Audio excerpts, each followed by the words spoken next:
Next, let's react to... Oh my gosh, ito na. Whew! Ito na.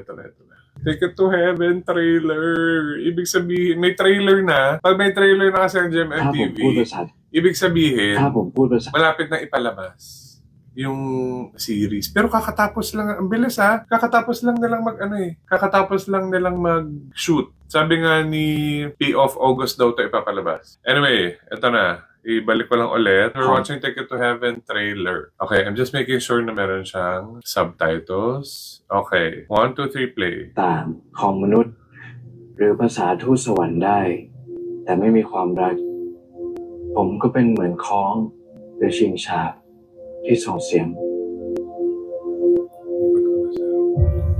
Sobrang ganda nung teaser nito. รู้ใช่ไหมว่าเด็กที่เนี่ยไม่เหมือนเด็กทั่วไปพวกเราอยู่ที่เนี่ยเพื่อค้นหาตัวเองว่าพระเจ้าจะเรียกเราไปทางไหนฝากเพื่อนมาด้วยนะแทนรักชื่อบัตต้องบ้านแล้วนะบ้านทั้งปุ่นบาร์โทโลมิว Bartholomew แต่คุณพ่อแม่งบอกเด็กคุณต้องเข้ามาตั้งแต่ม .1 ไหนวะตอนนี้ม .6 เทอม 2 แล้วมึงเข้าใหม่ แล้วมึงจะทำไมพ่อรู้ว่าลูก Oh, parang kakaibang ano to for Gemini.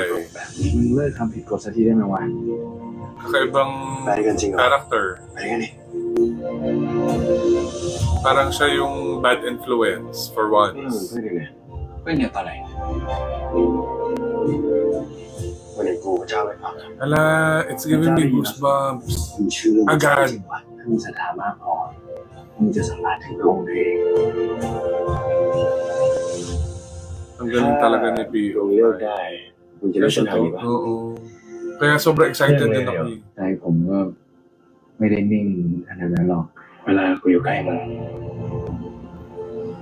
กูควบคุมตัวเองไม่ได้เลย ก็มีอะไรที่ทำให้ผมหวั่นไหว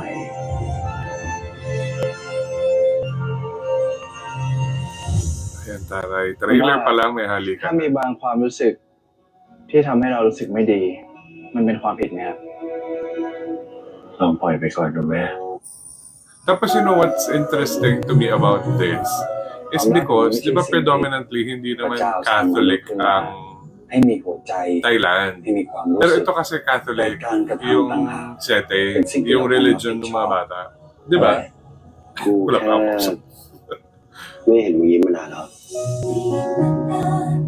จริงๆผมก็เห็นภาพตัวเองเป็นแบบชุดนักบวชพระแท่นแล้วก็ยืนเทศ เส้นทางนี้มันไกลขนาดไหนมันก็รู้นี่ใครจะไปรู้อนาคตวะ โอ้พี่บาสโคตรจ้าบเลยว่ะยังไงพี่บาสกับพี่เชอรี่เนี่ยก็ต้องชอบกันแน่เลย May excited ako!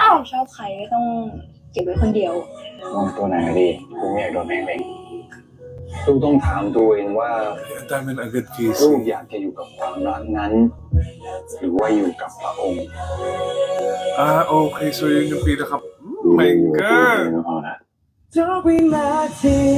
Oh my God, this is going to be so good. This is going to be so good.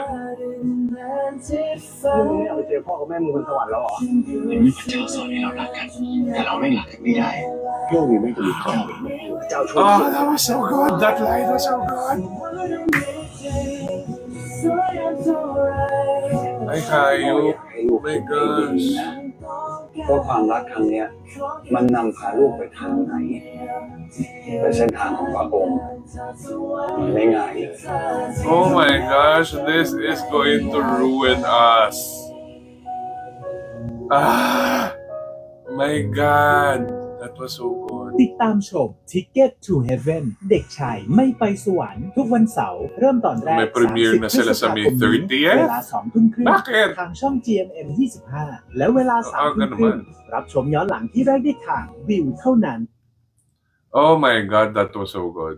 That was so good. Para ang magiging ano niya, ang magiging main problem is kung itutuloy ni Fourth or ni Gemini yung pagiging pare or pagiging seminarista or pipiliin niya yung love.